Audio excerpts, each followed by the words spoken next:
ನಮಸ್ಕಾರ ಸ್ನೇಹಿತರೆ, ತಮಗೆಲ್ಲ ಎಕ್ಸಾಮ್ ಆಯಸ್ಗೆ ಸ್ವಾಗತ. ಇಂದಿನ ತರಗತಿಯಲ್ಲಿ ನಾವು ತಮಗೆಲ್ಲ ಗೊತ್ತಿರುವ ಹಾಗೆ 19/2/2025ಗೆ ಏನಾಗಿದೆ ಅಂದರೆ HK ಗ್ರೂಪ್ ಸಿ ಎಕ್ಸಾಮ್ದು ಬಿಲೋ ಡಿಗ್ರಿ ಲೆವೆಲ್ ಎಕ್ಸಾಮ್ ಆಗಿದೆ. ಆ ಎಕ್ಸಾಮಲ್ಲಿ ನಮ್ಮ ವಿರಾಟ್ 800 ಅಂತ ನಾವೇನು ಮಾಡ್ಕೊಂಡ್ವಿ, ವಿರಾಟ್ 150+ ಅಂತ ನಾವು ಏನು ಮಾಡ್ಕೊಂಡಿದ್ವಿ, ಒಂದು ಟೆಸ್ಟ್ ಸೀರೀಸ್ ಮಾಡ್ಕೊಂಡಿದ್ವಿ. ಆ ವಿರಾಟ್ ಟೆಸ್ಟ್ ನಾಲ್ಕೇ ಟೆಸ್ಟ್ಗಳಿಂದ ಸರಿಸುಮಾರು 23ಕ್ಕೂ ಏನು ಮಾಡಿದೆ ಅಂದರೆ ಪ್ರಶ್ನೆಗಳು ನೇರವಾಗಿ ನಮ್ಮ ಸಿನಾಪ್ಸಿಸ್ ಮತ್ತು ಪ್ರಶ್ನೆಗಳಿಂದ ಬಂದಿರ್ತವೆ. ಸೊ ಈಗ ಇಲ್ಲಿ ನಾನು ಏನು ಶೋಕೇಶ್ ಮಾಡ್ತಾ ಇದ್ದೀನಿ ಅಂತಂದರೆ, ಈ KPSC ಎಕ್ಸಾಮಿನ ಯಾವ ರೀತಿ ಪ್ಯಾಟರ್ನನ್ನು ಫಾಲೋ ಮಾಡ್ತಾ ಇದ್ದಾನೆ, ನಾವು ಅದೇ ಪ್ಯಾಟರ್ನನ್ನು ಫಾಲೋ ಮಾಡಿ ನಾವು ಕ್ವಶನ್ ಪೇಪರ್ಸನ್ನು ಅರೇಂಜ್ ಮಾಡ್ತಾ ಇದ್ದೀವಿ. ಈ ನಮಗೆ ಏನೆಲ್ಲ ಎವಿಡೆನ್ಸ್ ಇದೆ, ನಮಗೆ ಬೇಸ್ ಯಾರು ಅಂತಂದರೆ KPSC. ಆ KPSCಯ ಕ್ವಶನ್ ಪೇಪರ್ಸ್ಗಳು, KPSC ಪ್ರಶ್ನೆ ಪತ್ರಿಕೆ ಪ್ರಶ್ನೆಯನ್ನು ಮಾಡುವ ವಿಧಾನ, ಅಥವಾ KPSC ಯಾವ ಏರಿಯಾಸ್ ಮೇಲೆ ಟಾರ್ಗೆಟ್ ಮಾಡ್ತಾ ಅನ್ನೋದರ ಮೇಲೆ ನಾವೇನು ಮಾಡ್ತಾ ಇದ್ದೀವಿ ಅಂದರೆ ನಮ್ಮ ಕ್ವಶನ್ ಪೇಪರ್ನ ಫ್ರೇಮ್ ಮಾಡ್ತಾ ಇದ್ದೀವಿ. ಆದರೆ ಈ ಏರಿಯಾಸ್ ಮೇಲೆ ಕ್ವಶನ್ ಬರುತ್ತೆ ಅಂತ ಗೊತ್ತು ನಮಗೆ, ಬಟ್ ಯಾವುದರ ಮೇಲೆ ಕ್ವಶನ್ ಬರುತ್ತೆ ಅಂತ ಗೊತ್ತಿಲ್ಲ. ಅದು ಏನಂದರೆ, ಫಾರ್ ಎಕ್ಸಾಂಪಲ್ ಈಗ ಅಟ್ಮಾಸ್ಫಿಯರ್ ಮೇಲೆ ಕ್ವಶನ್ಸ್ ಬರುತ್ತೆ ಗೊತ್ತು, ಆದರೆ ಸ್ಟ್ರಾಟೋಸ್ಫಿಯರ್ ಮೇಲೆ ಕೇಳ್ಬೋದು, ಮೆಸೋಸ್ಫಿಯರ್ ಮೇಲೆ ಕ್ವಶನ್ ಕೇಳ್ಬೋದು, ಥರ್ಮೋಸ್ಫಿಯರ್ ಬಗ್ಗೆ ಕ್ವಶನ್ಸ್ ಕೇಳ್ಬೋದು, ಅಯೋನೋಸ್ಫಿಯರ್ ಬಗ್ಗೆ ಕ್ವಶನ್ಸ್ ಕೇಳ್ಬೋದು, ಎಕ್ಸೋಸ್ಫಿಯರ್ ಬಗ್ಗೆ ಕ್ವಶನ್ಸ್ ಕೇಳ್ಬೋದು. ಇಲ್ಲಿ ನೋಡಿ ಪ್ರಶ್ನೆ 21ನಲ್ಲಿ ಏನು ಕ್ವಶನ್ಸ್ ಕೇಳಿದಾನೆ ಅಂತಂದರೆ, the transition zone separating the mesosphere and stratosphere is called ಅಂತ ಕ್ವಶನ್ಸನ್ನು ಕೇಳಿದ್ದಾನೆ. ಈಗ ನೋಡಿ, ನಾವು ಮೆಸೋಸ್ಫಿಯರ್ಲಿ ಏನು ಮಾಡ್ಕೊಂಡು ಲಾಸ್ಟ್ ಲೈನಲ್ಲಿ ಏನು ಮಾಡ್ಕೊಂಡಿವಿ ನೋಡಿ, the transition boundary which separate mesosphere stratosphere is called stratopause ಅಂತ ಕ್ವಶನ್ಸನ್ನು ಕೇಳ್ಕೊಂಡಿದ್ದೀವಿ. ನೋಡಿ ಎಷ್ಟನೇ ಆಪ್ಷನ್ಸ್ ಸಿಯಲ್ಲಿ ಇದಕ್ಕೆ ಉತ್ತರವನ್ನು ನಾವು ನೇರವಾಗಿ ನಮ್ಮ ಸಿನಾಪ್ಸಿಸನ್ನು ಓದಿರ್ತೀರಾ ಅವ್ರು 100% ಇದಕ್ಕೆ ಉತ್ತರವನ್ನು ತಾವು ಮಾಡ್ಬೋದಾಗಿತ್ತು. ಒಂದೇದು. ಓಕೆ, ನೆಕ್ಸ್ಟ್ ನೋಡಿ, ನಾವೇನು ಕಂಟೆಂಟ್ ಕೊಟ್ಟಿದ್ದೀವಿ, ಅಟ್ಮಾಸ್ಫಿಯರ್ ಮೇಲೆ ಕ್ವಶನ್ಸ್ ಕೇಳಿದ್ದೀವಿ, ಅದನ್ನು ನಾವೇನು ಎಕ್ಸ್ಪ್ಲನೇಷನ್ ಕೊಟ್ಟಿದ್ದೀವಿ, ಅಲ್ಲಿಂದ ನೀವು ಡೈರೆಕ್ಟ್ ಅದನ್ನು ಕ್ಲೀನಾಗಿ ಓದ್ಕೊಂಡಿದ್ರೆ ನೀವು ಈಸಿಯಾಗಿ ಅದಕ್ಕೆ ಉತ್ತರಿಸಬಹುದಾಗಿತ್ತು. ಓಕೆ, ಎರಡನೇ ಕ್ವಶನ್ ನೋಡಿ, ಈ questions the study of molecular and genetics and species level diversity for economic importance produce of plants and animal species is known as ಅಂತ ಕ್ವಶನ್ಸನ್ನು ಕೇಳ್ಕೊಂಡಿದ್ದಾನೆ. ನೋಡಿ ಇಲ್ಲಿ ಆಪ್ಷನ್ಸಲ್ಲಿ ಬಯೋಪೈರಸಿ, ಬಯೋಫ್ಯೂಲು, ಬಯೋ ಪ್ರಾಸ್ಪೆಕ್ಟಿಂಗ್ ಮತ್ತು ಬಯೋಡೈವರ್ಸಿಟಿ ಕೇಳಿದ್ದಾನೆ. ನಾವೇನು ನೋಡಿ ನಮ್ಮ ಸಿನಾಪ್ಸಿಸಲ್ಲಿ ಏನು ಮಾಡಿದ್ದೀವಿ ಅಂತಂದರೆ, biodiversity, bio energy, bio ethanol, biofuel, bio gas, ಈ ಎಲ್ಲದರ ಬಗ್ಗೆ ನಾವೇನು ಮಾಡ್ಕೊಂಡಿದ್ದೀವಿ ಅಂದರೆ 360 ಡಿಗ್ರಿಯಲ್ಲಿ ನಮಗೆ ಒನ್ ಲೈನಲ್ಲಿ ನಾವೇನು ಮಾಡ್ಕೊಂಡಿವಿ, ಎಕ್ಸ್ಪ್ಲನೇಷನ್ ಮಾಡಿ ಕೊಟ್ಕೊಂಡಿದ್ದೀವಿ. ನೀವು ಇದು ಬಯೋ ಮ್ಯಾಗ್ನಿಫಿಕೇಶನ್ ಅಂದರೆ ಏನು, ಇವೆಲ್ಲನ ಬಯೋ ಇನ್ಸಿಟು ಬಯೋ ಮ್ಯಾಗ್ನಿಫಿಕೇಶನ್, ಎಕ್ಸಿಟಿವ್ ಮತ್ತು ಬಯೋ ರೆಮಿಡಿಯೇಷನ್ ಅಂದ್ರೇನು, ಎಲ್ಲವನ್ನ ನಾವೇನು ಮಾಡ್ಕೊಂಡಿವಿ ಅಂತಂದರೆ ನಿಮಗೆ ಕೊಟ್ಕೊಂಡಿದ್ದೀವಿ. ಇನ್ನು ಇದನ್ನು ಬಿಟ್ಟು ಬೇರೆ ಏನೆಲ್ಲ ಮುಂದಿನ ಫೀಚರ್ಸಲ್ಲಿ ಕ್ವಶನ್ಸ್ ಏನು ಬರ್ತವೆ, ಇದನ್ನು ಬಿಟ್ಟು ಈ ಏರಿಯಾದ ಮೇಲೆ ಬರೋದು ಎಲ್ಲವನ್ನ ನೀವು ಇಲ್ಲಿಂದನೇ ಉತ್ತರವನ್ನು ನೀಟಾಗಿ ಮಾಡ್ಬೋದಾಗಿತ್ತು. ಸೊ ಈಗ ನೋಡಿ, ನಾವು ಏನು ಕಂಟೆಂಟನ್ನು ಕೊಡ್ತಾ ಇದ್ದೀವಿ, ಆ ಕಂಟೆಂಟ್ ಬೇಸಿಸ್ ಮೇಲೆ ಏನಾಗುತ್ತೆ ಅಂದರೆ ನಿಮಗೆ ಎಕ್ಸಾಮಲ್ಲಿ ಸಿನಾಪ್ಸಿಸ್ ರೂಪದಲ್ಲಿ ಅದನ್ನು ಅಥವಾ ಎಕ್ಸಾಮ್ನಲ್ಲಿ ಕ್ವಶನ್ಸನ್ನು ಕೇಳ್ತಾ ಇದ್ದೇನೆ. ಯಾಕೆ ಹಿಂಗಾಗುತ್ತೆ ಅಂದರೆ, ಈಗ ಆ ಏರಿಯಾ ಟಾಪಿಕ್ಸ್ ನನಗೆ ಗೊತ್ತು, is a core area, is a important areas ಇವೆಲ್ಲವೇ ಕ್ವಶನ್ಸ್ ಬರ್ತಾ ಇದ್ದಾವಂತ, ಆದರೆ ನನಗೆ ಏನು ಕೊಳ್ತಾನೆ ಅಂತ ಗೊತ್ತಾಗಲ್ಲ. ಸೊ ನೀವೇನು ಮಾಡಿದ್ರೆ ಈ ಎಲ್ಲವನ್ನ ಸ್ಟೆಪ್ ಬೈ ಸ್ಟೆಪ್ ಮಾಡಿಕೊಂಡು ನೀವೇನು ಮಾಡಬೇಕಂದ್ರೆ ಅಧ್ಯಯನ ಮಾಡಬೇಕಾಗತ್ತಾ. ಓಕೆ, ನೆಕ್ಸ್ಟ್ ನೋಡಿ, ಈಗ radiation absorb by ozone layer lie in the part of electromagnetic spectrum ಅಂತ ಕ್ವಶನ್ಸನ್ನೇ ಕೇಳಿದ್ದಾನೆ.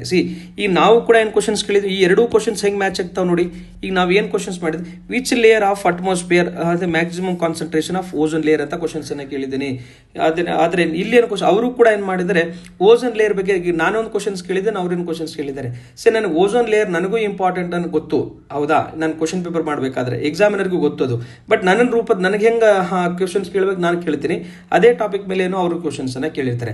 ಆದರೆ ಅಲ್ಟಿಮೇಟ್ಲಿ ನಮಗೆ ಏನಾಗುತ್ತೆ ಅಂದರೆ basic content is very important, ಹೌದಾ. ನಾನೇನು ಬೇಕಾದರೆ ಈಗ ನೀವು ಆಸ್ ಎ ಎಕ್ಸಾಮಿನರ್ ಆಗಿ ನೀವು ಕ್ವಶನ್ ಪೇಪರ್ ತೆಗೆದುಕೊಟ್ಟಾಗ ನೀವೇನೋ ಬೇರೆ ಅದೇ ಓಝೋನ್ ಲೇಯರ್ ಮೇಲೆ ಬೇರೆ ರೀತಿ ಕೇಳ್ಬೋದು. ಸೊ ಕೇಳುವ ವಿಧಾನ ಬೇರೆ ಆಗುತ್ತೆ ವಿನಃ ಕಂಟೆಂಟ್ ಮಾತ್ರ ಸೇಮ್ ಇರ್ತದೆ. ನಿಮಗೆ ಕಂಟೆಂಟ್ ಗೊತ್ತಿತ್ತಾ ನೀವು 100% ಅದನ್ನು ಶೂಟ್ ಮಾಡ್ತೀರಾ. ಓಕೆ, ಸೊ ನೋಡಿ ಏನು ಕ್ವಶನ್ಸ್ ಕೇಳಿದ್ದಾನೆ, ಡೈರೆಕ್ಟ್ ಹಿಟ್ ಕ್ವಶನ್ಸನ್ನು ನಾವು ಏನು ಬಂದಿದೆ ಅಲ್ಲಿ ಏನು ಕ್ವಶನ್ಸ್ ಕೇಳಿದ್ದಾನೆ. ಈಗ ರೇಡಿಯೇಷನ್ ಯಾವುದನ್ನು ಕೊಟ್ಟಿದ್ದಲ್ಲ, ozone layer which absorbs and scatter the ultra violet radiation ಅಂತ ಕೊಟ್ಟಿದೆ. ಡೈರೆಕ್ಟ್ ಆಪ್ಷನ್ಸಲ್ಲಿ ಅಂತ ಅಲ್ಟ್ರಾ ವೈಲೆಟ್ ರೇಡಿಯೇಷನ್ ಅಂತ ನಿಮಗೆ ಆಪ್ಷನಲ್ಲಿ ಇದೆ. ಸೊ ಇದನ್ನು ಮೀರಿನೂ ಕೂಡ ನಾವು ಬೇರೆ ಬೇರೆ ಎಕ್ಸ್ಪ್ಲನೇಷನ್ ಕೂಡ ಕೊಟ್ಕೊಂಡಿದ್ದೀವಿ. ಯಾರು ನಮ್ಮ ಟೆಸ್ಟ್ ಸೀರೀಸ್ ತೊಗೊಂಡಿದ್ದಾರೆ ದೇ ವಿಲ್ 100% ಹಿಟ್ ಮಾಡ್ತಾರೆ. ಯಾಕಂದರೆ ಈಗ ಹಿಟ್ ಮಾಡಬೇಕಾದ್ರೆ ಒಂದು ಪ್ರೀ ಕಂಡೀಷನ್ ಏನಂತಂದರೆ ನಮ್ಮ ಜಸ್ಟ್ ಸಿನಾಪ್ಸಿಸ್ ತೊಗೊಂಡ್ರೆ ಅಷ್ಟೇ ಕೆಲಸ ಆಗಲ್ಲ. ಈ ಸಿನಾಪ್ಸಿಸ್ ಅನ್ನು ತೊಗೊಂಡು ನೀವು ನೀಟಾಗಿ ಏನು ಗೊತ್ತಾ 4 ಕ್ವಶನ್ಸ್ಗಳನ್ನು ನೀವು ನೀಟಾಗಿ ಏನು ಮಾಡಿ ಅಂದರೆ ಅಧ್ಯಯನ ಮಾಡಿ ನೀವೇನು ಮಾಡಬೇಕಾಗತ್ತಂದರೆ ನೀವು ಅದನ್ನು ಆನ್ಸರ್ ಮಾಡಬೇಕಾಗತ್ತೆ. ನೀವು ಮಾಡ್ತೀರಿ ಅಂತ ಭಾವಿಸ್ಕೊಳ್ತೀನಿ. ಓಕೆ, ನಿಮಗೆ ಈ ಮೂಲಕ ನಾನು ನಿಮ್ಗೆ ಏನು ಹೇಳಕ್ಕೆ ಟ್ರೈ ಮಾಡ್ತೇನೆ, ನಿಮ್ಮ ಓದುವ ವಿಧಾನದಲ್ಲಿ ಬದಲಾವಣೆ ಮಾಡಬೇಕು. ನಿಮ್ಮ ಎನರ್ಜಿಯನ್ನು ಎಲ್ಲಿ ಹಾಕ್ತಾ ಇರೋದು ಭಾಳ ಇಂಪಾರ್ಟೆಂಟ್ ಇದೆ. ಈ ಮಾರ್ಕೆಟಲ್ಲಿ 108 ಟೆಸ್ಟ್ ಇದಾವೆ, ಬಟ್ ಯಾವ ಟೆಸ್ಟನ್ನು ನೀವು ಹೇಗೆ ಚೂಸ್ ಮಾಡಬೇಕು ಅನ್ನೋದು ಕೂಡ ನಾನು ನಿಮಗೆ ಹೇಳ್ತಾ ಇದ್ದೀನಿ. ಈಗ ನಮ್ಮದೇ ಅಂತಲ್ಲ, ನಮ್ಗಿಂತ ಚೆನ್ನಾಗಿ ಯಾರು ಚೆನ್ನಾಗಿ ಮಾಡ್ತಾರೆ ಅಲ್ಲಿಯೂ ಕೂಡ ನೀವು ಜಾಯ್ನ್ ಆಗಿ. Ultimately your goal is very important. Okay, next ನೋಡಿ ಸ್ವಲ್ಪ ಈ ನಮ್ಮ ಕಾನ್ಸ್ಟಿಟ್ಯೂಷನ್ ಅಸೆಂಬ್ಲಿ ಮೇಲೆ ಎಷ್ಟು ಡೀಪ್ ಆಗಿ ಕ್ವಶನ್ಸನ್ನು ಕೇಳಿದ ನೋಡಿ. ಈಗ ನಾವೇನು ಮಾಡ್ಕೊಂಡೆ, ಕಾನ್ಸ್ಟಿಟ್ಯೂಷನ್ ಅಸೆಂಬ್ಲಿ ಮೇಲೆ ನಾವು ಕ್ವಶನ್ಸನ್ನು ಕೇಳಿದ್ದೀವಿ. ನಮಗೆ ಗೊತ್ತಿತ್ತು constitution assembly is A very important ಅಂತ. ಅವ್ರು ಏನು ಕ್ವಶನ್ಸ್ ಕೇಳಿದ್ದಾರೆ, ಕಾನ್ಸ್ಟಿಟ್ಯೂಷನ್ ಅಸೆಂಬ್ಲಿದು ಏನು ಕ್ರಿಟಿಸೈಸ್ ಮಾಡಿದಾರಲ್ಲ ಕ್ರಿಟಿಸಿಸಮ್ ಬಗ್ಗೆ ಕ್ವಶನ್ಸನ್ನು ಕೇಳ್ಕೊಂಡಿದ್ದಾನೆ. ಸಿ ಕ್ವಶನ್ ಪೇಪರ್ ಎಷ್ಟು ಡೀಪ್ ಆಗಿ ಹೋಗ್ತಾ ಅನ್ನೋದಕ್ಕೆ ಈ ಬೆಸ್ಟ್ ಎಕ್ಸಾಂಪಲ್ ಈ ಕ್ವಶನ್ನು. ಯಾಕಂತಂದ್ರೆ ಈ ಕಾನ್ಸ್ಟಿಟ್ಯೂಷನ್ ಅಸೆಂಬ್ಲಿ ಬಗ್ಗೆ ಏನು ಕ್ವಶನ್ಸ್ ಯಾವಾಗ ರಚನೆ ಆಯಿತು, ಅದರ ಸದಸ್ಯರಾದರು, ಡ್ರಾಫ್ಟಿಂಗ್ ಕಮಿಟಿ ಏನು, ಮತ್ತೆ ನಿಮ್ಗೆ ಗೊತ್ತಾ ಎಷ್ಟು ಜನ ಮಹಿಳೆಯರಿದ್ರು, ಮತ್ತೆ ಎಷ್ಟು ಜನ ಬೇರೆ ಬೇರೆ ಸಮುದಾಯಗಳನ್ನು ಪ್ರತಿನಿಧಿಸಿದ್ರು, ಅದನ್ನೆಲ್ಲ ಕ್ವಶನ್ಸನ್ನು ಹಿಂದಿನ ಪ್ರಶ್ನೆಗಳಲ್ಲಿ ನೋಡ್ತೀವಿ. ಈಗ ಅದನ್ನ ಕ್ರಿಟಿಸಿಸಮ್ ಬಗ್ಗೆ ಇನ್ನೊಂದು ಲೆವೆಲ್ ನೆಕ್ಸ್ಟ್ ಸ್ಟೆಪ್ ಹೋಗಿ ಏನು ಮಾಡ್ತಾ ಇದ್ದಾನೆ ಅಂತಂದರೆ ಕ್ವಶನ್ ಪೇಪರ್ಲಿ ಕೇಳಿದ್ದಾನೆ. ನೀವೇನು ಮಾಡಬೇಕಂತಂದರೆ ಇಂಥ ಪ್ರಶ್ನೆಗಳಿಗೆ ನೀವೇನು ಮಾಡಬೇಕು ಅಂತ ಸ್ವಲ್ಪ ಒಂದು ಕಾನ್ಸ್ಟಿಟ್ಯೂಷನ್ ಅಸೆಂಬ್ಲಿಯನ್ನು ಓದಿದಾಗ ಆ್ಯಸ್ ಎ ಮೇನ್ಸ್ ಲೆವೆಲಿಗೆ ನೀವು ಪ್ರಿಪರೇಷನ್ ಆಗಬೇಕಾಗತ್ತೆ. ಸೊ ಏನು ಮೇನ್ಸ್ ಲೆವೆಲಿಗೆ ಅಂದರೆ ಏನು, ಆ ಕಾನ್ಸ್ಟಿಟ್ಯೂಷನ್ ಅಸೆಂಬ್ಲಿದ ಮಹತ್ವವೇನು, ಅದಕ್ಕೆ ಯಾರು ಕ್ರಿಟಿಸಿಸಮ್ ಏನು ಮಾಡಿದ್ರು, ಜೊತೆಗೆ ಅದಕ್ಕೆ ಯಾಕೆ ಇದು ರೆಲೆವೆನ್ಸ್ ಇದೆ, ಅದರ ಬಗ್ಗೆ ಸ್ವಲ್ಪ ನಮಗೆ ಏನು ಮಾಡ್ತಾ ಇದ್ರೆ. ಯಾಕಂದರೆ ಇತ್ತೀಚಿನ ದಿನಮಾನಗಳಲ್ಲಿ ಪ್ರಶ್ನೆ ಪತ್ರಿಕೆ ಟಫ್ ಆಗ್ತಾ ಹೋಗ್ತಾ ಇದೆ.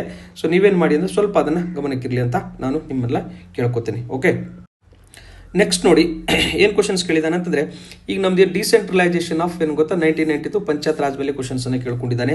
ನಾವು ಕೂಡ ಪಂಚಾಯತ್ ರಾಜ್ ಮೇಲೆ ಕ್ವಶನ್ಸನ್ನು ಕೇಳ್ಕೊಂಡಿದ್ದೇವೆ. ಸಿ ನಾವು ಪಂಚಾಯತ್ ರಾಜ್ ಮೇಲೆ ನೋಡಿ ಕ್ವಶನ್ ನಮ್ಮ test series test number 15, test number 16, test number 17 ನಾವು 3 ಕ್ವಶನ್ಸ್ಗಳನ್ನು ಏನು ಮಾಡ್ಕೊಂಡಿವಿ ಅಂದರೆ ಪಂಚಾಯತ್ ರಾಜ್ ಮೇಲೆ ನಮಗೆ ಏನು ಗೊತ್ತಾ ಪಂಚಾಯತ್ ರಾಜ್ ಮೇಲೆ ನಾವು ಕ್ವಶನ್ಸನ್ನು ಕೇಳ್ಕೊಂಡಿದ್ದೀವಿ. ಯಾಕೆ ನಾವು ಒಂದೇ ಟಾಪಿಕ್ ಮೇಲೆ 3 ಕ್ವಶನ್ಸ್ 4 ಕ್ವಶನ್ಸ್ ಕೇಳ್ಕೊಂಡಿದ್ದು ಅಂದರೆ panchayat Raj is A very core and A very interested topic for examiner. So ನಿಮಗೇನು ಗೊತ್ತಾ ನನಗೆ ಡೀಟೇಲ್ ಕಂಟೆಂಟನ್ನು ಕೊಡಬೇಕು. ಯಾಕಂದರೆ ಏನೋ ಒಂದು ಕ್ವಶನ್ಸ್ ಕೇಳ್ತಾನೆ ಅಂತ ಗೊತ್ತು ನನಗೆ ಪಂಚಾಯತ್ ರಾಜ್ ಮೇಲೆ. ಅಥವಾ ನೀವು ಇದನ್ನು ಮಾಡಿದಾಗ ಏನಾಗುತ್ತಂದರೆ ಈಗ ನೀವು ಕ್ವಶನ್ಸನ್ನು ಕೇಳಿದಾಗ ಏನಾಗುತ್ತಂದ್ರೆ ನಮಗೇನು ಮೈಂಡಲ್ಲಿ ಇದೆ ಅದನ್ನು ಎಕ್ಸಾಮಿನರ್ ಮೈಂಡಲ್ಲಿ ಇರಬೇಕಂತಿಲ್ಲ, ಈಗ ನಿಮ್ಮ ಮೈಂಡಲ್ಲಿ ಇರಬೇಕಂತಿಲ್ಲ. ಸೊ ಏನಾಗುತ್ತಂದರೆ ನೀವು ಆ ಟಾಪಿಕನ್ನು ತೆಗೆದುಕೊಂಡಾಗ ನೀವು 100% ಏನು ಮಾಡಿ ಏನೇ ಕ್ವಶನ್ಸ್ ಬಂದರೂ ಕೂಡ ನೀವೇನು ಮಾಡ್ಬೋದು ಅಂದರೆ ಉತ್ತರ ಮಾಡ್ಬೋದು. ಅಥವಾ ಈ ಬೇಸಿಕ್ ನಾಲೆಜ್ ಇತ್ತಂದರೆ ನೀವು ಎಲಿಮಿನೇಷನ್ ಟೆಕ್ನಿಕ್ ಮೂಲಕ ನಾವೇನು ಈ ಬೇಸಿಕ್ಸ್ ಇಲ್ಲ ಅಂದರೆ ಇದು ತಪ್ಪು, ನಿಮ್ಗೆ ಬೇಸ್ ನಾಲೆಜ್ ಮೇಲೆ ಈ ಫಸ್ಟ್ ಸ್ಟೇಟ್ಮೆಂಟ್ ತಪ್ಪು, ಸೆಕೆಂಡ್ ಸ್ಟೇಟ್ಮೆಂಟ್ ತಪ್ಪು, ಥರ್ಡ್ ಸ್ಟೇಟ್ಮೆಂಟ್ ತಪ್ಪು, ಈ ತಪ್ಪುಗಳನ್ನು ನೀವು ಬೇಸ್ ನಾಲೆಜ್ ಮೇಲೆ ಕಂಡು ಹಿಡಿದು ಕೂಡ ನೀವೇನು ಮಾಡ್ಬೋದು ಅಂದರೆ ನೀವು ಉತ್ತರವನ್ನು ಕೊಡ್ಬೋದಾಗತ್ತೆ.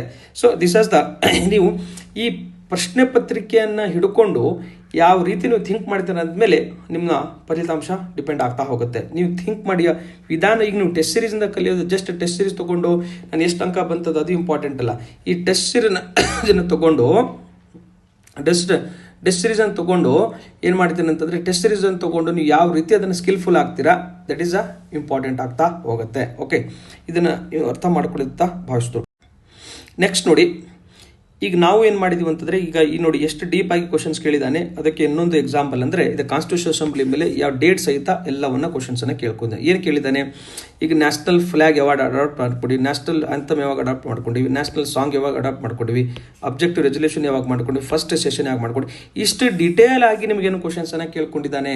ಅಂದರೆ ನೀವು ಓದುವಾಗ ಏನಾಗುತ್ತಂದರೆ ನೀವು ಈ ಡೇಟ್ಸ್ಗಳನ್ನು ಏನು ಗೊತ್ತಾ ಹಿಸ್ಟೋರಿಕಲ್ ಡೇಟ್ಸ್ ಇವೆಲ್ಲನೂ. ಓಕೆ, ಈ ಡೇಟ್ಸ್ಗಳು ಇಂಪಾರ್ಟೆಂಟ್ ಆಗ್ತಾ ಹೋಗುತ್ತೆ. ನೀವೇನು ಮಾಡಿ ಅಂದರೆ ಇದು ನೀಟಾಗಿ ಒನ್ ಟೈಮ್ ಇನ್ವೆಸ್ಟ್ಮೆಂಟ್ ಇಲ್ಲ. ಈ ಬೇಸಿಕ್ಸ್ ಯಾರು ಪರ್ಫೆಕ್ಟಾಗಿ ನೆನ್ಪಿಟ್ಕೋತೀರಾ ಇದು ಪದೇ ಪದೇ ಓದೋ ಅವಶ್ಯಕತೆ ಇಲ್ಲ. ಸಿ ಅದನ್ನು ನೋಡಿ, ಈಗ ನ್ಯಾಷನಲ್ ಫ್ಲಾಗ್ ನಾವೇನು ಮಾಡ್ಕೊಂಡು ನ್ಯಾಷನಲ್ ಫ್ಲಾಗ್ ನೋಡಿ, ನ್ಯಾಷನಲ್ ಫ್ಲಾಗ್ ಅದನ್ನು ಬೋಲ್ಡ್ ಮಾಡಿದ್ದೀವಿ ನಾವು ಸಿನಾಪ್ಸಿಸಲ್ಲಿ. ಈ ನ್ಯಾಷನಲ್ ಫ್ಲಾಗ್ ಡೇಟನ್ನು ನಾವು ಏನು ಮಾಡಿ ಬೋಲ್ಡ್ ಮಾಡ್ಕೊಂಡಿದ್ದೀವಿ. ಜೊತೆಗೆ ನೆಕ್ಸ್ಟ್ ನೋಡಿ ಫಸ್ಟ್ ಸೆಷನ್ ಯಾವಾಗ ನಡೀತು, ಫಸ್ಟ್ ಯಾವಾಗ ಮಾಡ್ಕೊಂಡಿವಿ, ನ್ಯಾಷನಲ್ ಸಾಂಗ್ ನೋಡಿ, ನ್ಯಾಷನಲ್ ಸಾಂಗ್ ಒಂದೇ ಮಾತ್ರ ಯಾವಾಗ ಅಡಾಪ್ಟ್ ಮಾಡ್ಕೊಂಡು ಅಕ್ಟೋಬರ್ ಈಗ ಜನವರಿ 24, 1950 ಅದನ್ನು ಕೂಡ ಕೊಟ್ಕೊಂಡಿದ್ವಿ. ಏನೇನು ಇದಾವೆ ನೋಡಿ, ಈಗ 4 ಸ್ಟೇಟ್ಮೆಂಟಲ್ಲಿ ಕ್ವಶನ್ಸನ್ನು ಕೇಳಿ ನಮ್ಮ ಯಾರು ನಮ್ಮ ಸಿನಾಪ್ಸಿಸನ್ನು ಯಾರು ನೀಟಾಗಿ ಓದ್ಕೊಂಡು ಹೋಗಿದ್ರೆ ಅವ್ರೇನು ಮಾಡ್ಬೋದಾಗಿತ್ತಂದರೆ 100% ಅವರು ಇದಕ್ಕೆ ಉತ್ತರವನ್ನು ಕೊಡ್ಬೋದಾಗಿತ್ತು. ಈಗ ಆಲ್ರೆಡಿ ನಮ್ಮ ಹತ್ರ ಏನು ಮೂರು ಡೇಟ್ ಆಲ್ರೆಡಿ ಅವೈಲೇಬಲ್ ಇದೆ ನಿಮಗೆ. ಫಸ್ಟ್ ಒನ್ ಏನು ಗೊತ್ತಾ, ಜುಲೈ 22, 1947 ಏನಾಗುತ್ತೆ ಅಂದರೆ ಈಗ ಜುಲೈ ಇದು 1940 ಫಸ್ಟ್ ಸ್ಟೇಟ್ಮೆಂಟ್ ಇಸ್ ಕರೆಕ್ಟ್. ಹೌದಾ, ವಿಚಾರ ಎ ಅಂದರೆ ಎ ಎಲ್ಲ ಏನು ಗೊತ್ತಾ ನೆಕ್ಸ್ಟ್ ಆಗುತ್ತೆ. ನೆಕ್ಸ್ಟ್ ನೋಡಿ ನಮ್ಗೆ ಯಾವುದಾಗುತ್ತೆ, national song adopted by January 24, B C options also correct. So ಹಿಂಗೆ ನಿಮಗೆ ಏನಾಗುತ್ತೆ ಅಂದರೆ ಬೇಸಿಕ್ಸ್ 1 by 1 ಸ್ಟೇಟ್ಮೆಂಟ್ ಕೊಡ್ತಾ ಸಿ ಆಪ್ಷನ್ಸ್ ಅಂದರೆ ಸಿ ಆಪ್ಷನ್ಸ್ ಕರೆಕ್ಟ್ ಅಂದರೆ ಈಗ 4ರಲ್ಲಿ ಕೂಡ ಸಿ ಇದೆ.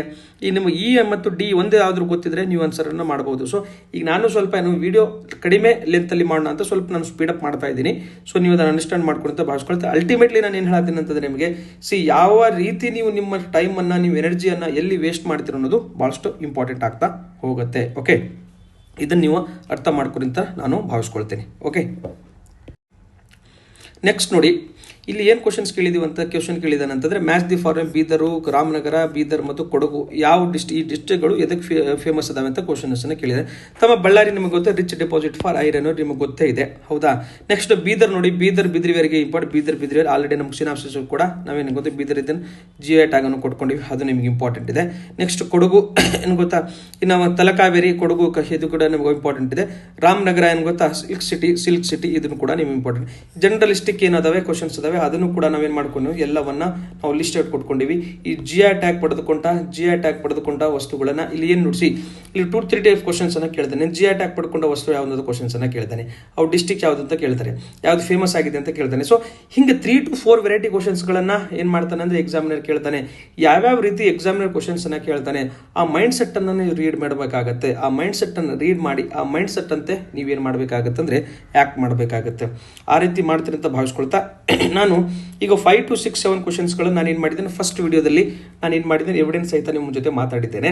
ಸೆಕೆಂಡ್ ಪಾರ್ಟಲ್ಲಿ ನಾನು ಏನು ಮಾಡ್ತೀನಿ ಅಂತಂದರೆ ರಿಮೈನಿಂಗ್ 10 to 15 ಕ್ವಶನ್ಸ್ ಇದಾವೆ, ಅದ್ರ ಬಗ್ಗೆ ನಾನು ಮಾತಾಡ್ತೀನಿ. ಸೊ ನಾನು ಹೇಳೋದು ಇಷ್ಟೇ ನಿಮಗೆ, ಈಗ ನಮ್ಮ ಕನ್ನಡ ಮಾಧ್ಯಮ ವಿದ್ಯಾರ್ಥಿಗಳು ಮತ್ತು ಈ ರೂರಲ್ ಬ್ಯಾಕ್ಗ್ರೌಂಡ್ ವಿದ್ಯಾರ್ಥಿಗಳು ಏನಾಗ್ತಾ ಇದೆ ಅಂತ ನೀವು ಟೆಸ್ಟ್ ಸೀರೀಸ್ ಬರೆಯಂಗಿಲ್ಲ, ಜೊತೆಗೆ ನೀವು ಕರೆಕ್ಟಾಗಿ ಪ್ರಾಕ್ಟೀಸ್ ಮಾಡೋಂಗಿಲ್ಲ. ಡೈರೆಕ್ಟ್ ಎಕ್ಸಾಮ್ ಹಾಲಲ್ಲಿ ಹೋಗಿ ನಿಮ್ಮನ್ನು ನೀವು ಏನು ಮಾಡ್ತೀರಾ ಡಂಪ್ ಮಾಡ್ತೀರಾ, ಅಲ್ಲಿ ನಿಮ್ಗೆ ತಪ್ಪಾಗ್ತವೆ ಕ್ವಶನ್ಸ್ಗಳು, ನಿಮ್ಗೆ ತಿದ್ಕೊಳ್ಳೋಕೆ ಅವಕಾಶ ಇರಲ್ಲ. ಸೊ ಅದರಿಂದ ನೀವೇನಾಗ್ತಾ ಫೇಲ್ ಆಗ್ತಾ ಹೋಗ್ತಿದ್ರ. ನೀವು ಏನಾದರೂ ನೀವು ನಮ್ಮದೇ ಅಂತಲ್ಲ ಯಾವುದೇ ನೀವೇನು ಗೊತ್ತಾ ಒಳ್ಳೆ ಟೆಸ್ಟ್ ಸೀರೀಸ್ ಅನಿಸಿದರೆ ಫಸ್ಟು ನೀವು ಯಾವ ರೀತಿ ಪ್ರಿಪ್ರೇಷನ್ಸ್ ಮಾಡ್ತಾ ಇದ್ದೀರಿ, ನಿಮ್ಮ ಎಕ್ಸಾಮ್ ಯಾವ ರೀತಿ ಇದೆ, ನಿಮ್ಮ ಪೊಲಿಟಿಯಲ್ಲಿ ಹೇಗಿದ್ದೀರಿ, ನೀವು ಜೋಗ್ರಫಿಲಿ ಹೆಂಗಿದ್ದೀರಿ, ನೀವು ಹಿಸ್ಟ್ರಿಲಿ ಹೆಂಗಿದ್ದೀರಿ, ನಿಮ್ಮ ಕರೆಂಟ್ ಅಫೇರ್ ಹೆಂಗಿದೆ, ಇವೆಲ್ಲವನ್ನು ಎಕ್ಸಾಮ್ಗೆ ಹೋಗುವ ಮುನ್ನವೇ ನೀವೇನು ಮಾಡಬೇಕಂತಂದರೆ ಟೆಸ್ಟ್ ಸೀರೀಸನ್ನು ತೆಗೆದುಕೊಂಡು ನಿಮ್ಮನ್ನು ನೀವು ಪರೀಕ್ಷೆ ಮಾಡಿಕೊಂಡು ನಿಮ್ಮ ಸಾಮರ್ಥ್ಯವನ್ನು ಅರಿತುಕೊಂಡು ನಿಮ್ದು ಎಲ್ಲಿ ವೀಕ್ ಇದೆ, ಎಲ್ಲಿ ಏನು ಗೊತ್ತಾ ನಿಮ್ಮದು ಸ್ಟ್ರಾಂಗ್ ಇದೆ, ಅವೆಲ್ಲವನ್ನು ಕುರಿತು ನೀವು ನೀಟಾಗಿ ಅಧ್ಯಯನ ಮಾಡ್ತಾರೆ ಅಂತ ಭಾವಿಸ್ಕೊಳ್ತಾ ನಾವೇನು ಮಾಡ್ತಿದ್ದೆ ಈ ವಿಡಿಯೋನ ಎಂಡ್ ಮಾಡ್ತೇನೆ. ಯಾರು ನಮ್ಮ ಟೆಸ್ಟ್ ಸೀರೀಸ್ಗೆ ಏನು ಗೊತ್ತಾ ಇಂಟ್ರೆಸ್ಟೆಡ್ ಇದ್ರಿ 97973955555700 ಈ ನಂಬರ್ಗೆ ನೀವೇನು ಮಾಡ್ಬೋದು ಅಂದರೆ ಕಾಲ್ ಮಾಡ್ಬೋದು. ನಿಮ್ಗೆ ಏನೇ ಡೌಟ್ಸ್ ಇದ್ದರೂ ಕೂಡ ನಮಗೆ ಕಾಲ್ ಮಾಡಿ. ನಿಮ್ಗೆ ಏನಾಗುತ್ತೆ ಅಂದರೆ ರೈಟ್ ಟೈಮ್ ಡಿಸೆಂಬರ್ವರೆಗೆ ನೀವೇನು ಮಾಡಬೇಕಂದ್ರೆ ನೀವೇನಾದರೂ ಮುಂದಿನ ನೋಟಿಫಿಕೇಶನ್ಸ್ ಗೆಲ್ಲಬೇಕಂದ್ರೆ December is a cut off date. Very honestly and very dedicatedly prepares ಮಾಡಿ ಚೆನ್ನಾಗಿ ಮಾಡ್ತೀನಿ ಅಂತ ಭಾವಿಸ್ಕೊಳ್ತಾ wish you all the best. Thank you very much.